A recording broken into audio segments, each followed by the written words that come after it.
this topic right here, I'm excited about this topic.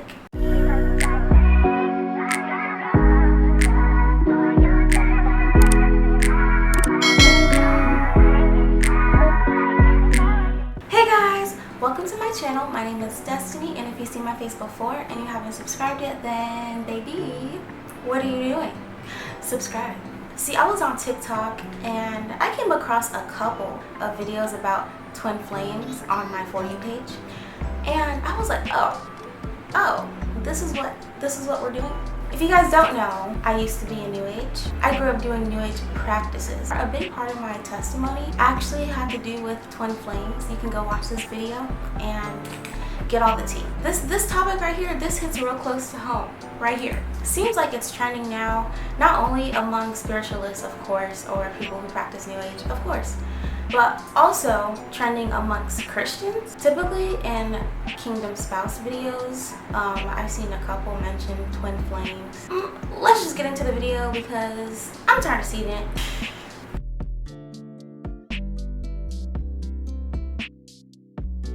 A twin flame is when one soul is split into two and they go into two different people, and these people are like mirror images of each other. This usually results in an instant connection with the person when you meet them in real life. They either share similar life paths, similar traumas, history, and apparently your twin flame is someone that you are together with in past lives. Now, this is not to be confused with a soulmate, because a soulmate is specifically in one lifetime, this one. Now, the thing about twin flames, here's the tea.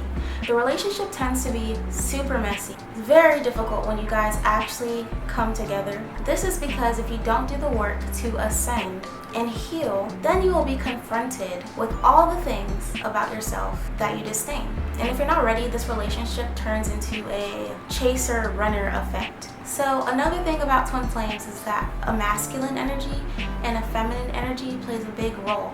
Typically, one of the souls, they're more masculine. They have this masculine energy, and the other one has this feminine energy. Now, it doesn't have anything to do with gender. A guy can have a feminine energy, or the girl can have a masculine energy, and vice versa. The masculine energy is typically the runner, and the feminine energy is usually the chaser.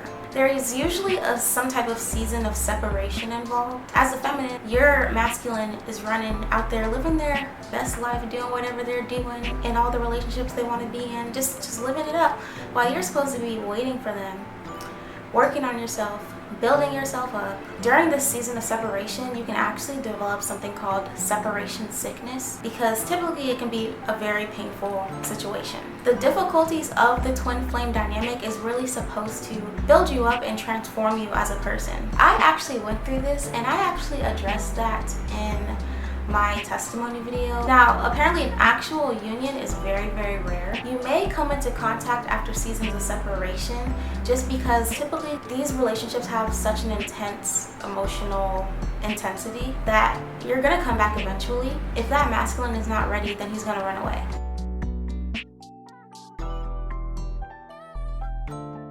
So apparently the concept can be traced back to ancient Greece, Buddhism, and Hinduism. In ancient Greek philosophy, a lover was sometimes thought to be a part of one person's psyche. One of the clear twin flame origins is the Symposium by Plato. Stemming from ancient Greece, it doesn't use the term twin flame, but talks about the original humans.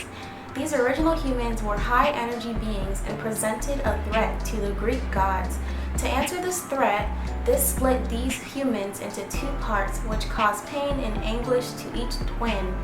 Each half of the human was linked to their counterpart, and they'd be led by a constant. In Hindu mythology, there were several references to the twin flame journey, again without ever using the actual term twin flame.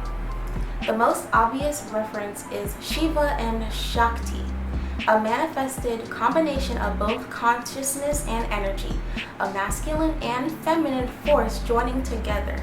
Remember that physical gender is not the same thing. Shiva is often referred to as the Lord of eternal love. Shakti is known as his eternal consort and bride. There is also Radha and Krishna, two deities following a path to divine love. The Buddhist population seems to have a strong belief in the twin flame relationship. Buddhism seems to have the same idea of masculine and feminine energy as a part of a divine journey. Buddhism seeks enlightenment, which means striking a balance. The twin flame journey is about exactly that again. We just use different terminology. So hopefully you guys have an idea of what this whole twin flame journey is about.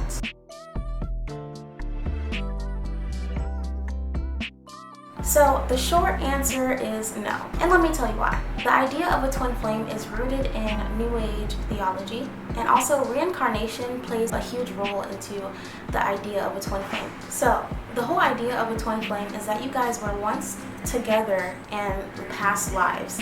We don't even believe in reincarnation. The Bible does not even support the idea of reincarnation. Also, godly relationships don't even rely on energy. Another thing is these relationships tend to come with a lot of confusion, and we all know that God is not the author of confusion, but Satan is. A large part of the twin flame journey is that it's supposed to lead to some transformation of some sort in the person, but true transformation only comes through Jesus Christ. Twin flame relationships actually support the idea of idolizing relationships, which we all know that God does not like idols. I actually just made a video about that.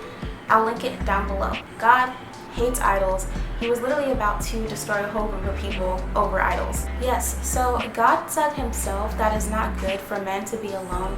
So I 100% really believe that God does ordain relationships. However, his ultimate goal for that is to lead to marriage so that we can be fruitful and multiply for his kingdom so that ultimately he can get the glory. A key point in a God-ordained relationship is that God is in the center of the relationship. And ultimately, godly relationships, kingdom marriages, all of that has nothing to do with us. It's really all about God and his kingdom. Now, twin flame relationships don't even exude love in the way that the Bible describes. Typically, they are very intense emotionally, very sexual, and they are very susceptible to codependency and other toxic relationship traits. Most of the time, twin flames don't even end up in actual marriage. It's usually a continuous cycle of toxicity. According to Romans 12, verses 9 through 12, love must be sincere. Hate what is evil. Cling to what is good. Be devoted to one another in love. Honor one another above yourselves. Never be lacking in zeal, but keep your spiritual fervor. Serving the Lord. Be joyful in hope, patient in affliction, faithful in prayer. Notice it says be patient in affliction. Typically, in a twin flame relationship, if there's any type of conflict, they separate instead of actually working through their conflict, which is what we're supposed to do in a proper relationship. 1 Corinthians 13, verses 4 through 7, love is patient, love is kind. It does not envy, it does not boast. It is not proud, it does not dishonor others. It is not self-seeking, it is not easily angered. It keeps no record of wrongs. Love does not delight in evil, but rejoices with the truth. It always protects, always trusts, always hopes, always perseveres. As we can see, the whole concept of twin flame relationships contradict the Bible. They also go against the fruits of the Spirit. The purpose of my videos is to really just spread awareness, but you're supposed to go and do research for yourself. I definitely believe that God ordains relationships, and we have to remember that the enemy likes to take things that God created and he likes to create a counterfeit of that, and he likes to taint that and use it for evil. Another thing, a lot of these twin flame articles or videos, they're created by people who are in the occult. They're created by people who are mediums, who perform card readings, tarot card readings. Just be cautious, do your research, take everything back to God's word. That's all I have to say. If you guys enjoyed this video, don't forget to like, comment, and subscribe to my channel, baby, because I have some more juicy topics coming your way. Bye!